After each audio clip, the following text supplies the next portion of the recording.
police stations are a sort of feature of the landscape that everybody likes to know is there, but don't necessarily use them. And I think we have to be realistic. We were getting footfalls with 1 and 2 people in the smaller ones at the most in a day. Sometimes we were getting almost less than that. And in some of the larger places that we're selling, we were getting 4 and 5. Now you cannot sustain that.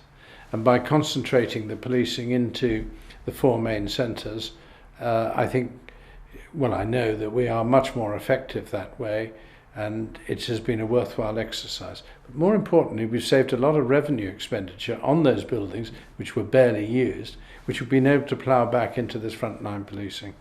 The heavy hand of Conservative campaign headquarters is very visible in the website of the Conservative candidate. We must live in concern that what is good for one part of the country may not be good for another. One size does not fit all. And sometimes government policies are universal. They're across the lot, with very little flexibility and very little opportunity to vary them.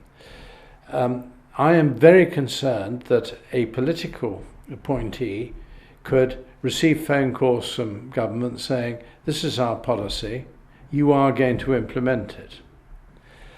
This has happened in a recent case. We've had the case of the grant, the government grant, which was offered by DCLG, but in fact it would have left us financially much worse off.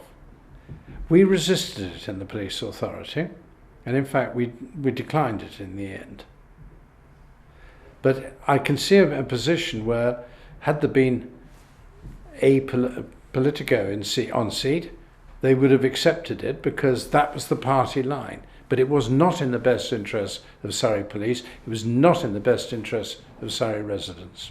We have to be careful, though, that in delegating discretion, and we want people to use their common sense, we want them to use their discretion, that it doesn't go too far, and that some people who should be charged actually don't get charged. It looks like a let-off. Now, a let-off once for a first-timer is one thing. A let-off for somebody who's been 2 or 3, 5 times involved with the police is not an acceptable situation. There has to be a balance. I know that there is concern that shall we call it the common sense, shall we call it the discretion approach, has possibly gone too far, or is going too far in certain circumstances. This is a matter of supervision, it's a matter of good management.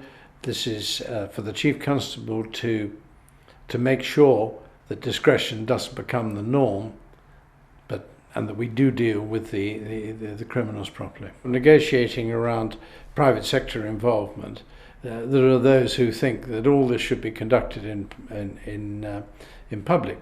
If you've ever conducted any negotiations to build around contracts and things, you will know that these things need to develop in fairly closed arrangements, and then at the end of it, if you've got a deal, then you've got something to talk about. But trying to go all the way down the way in public, I think, is not a wise way of operating. But the transparency at the end of it, yes, excellent. Taxpayers have a right to know where their money's going.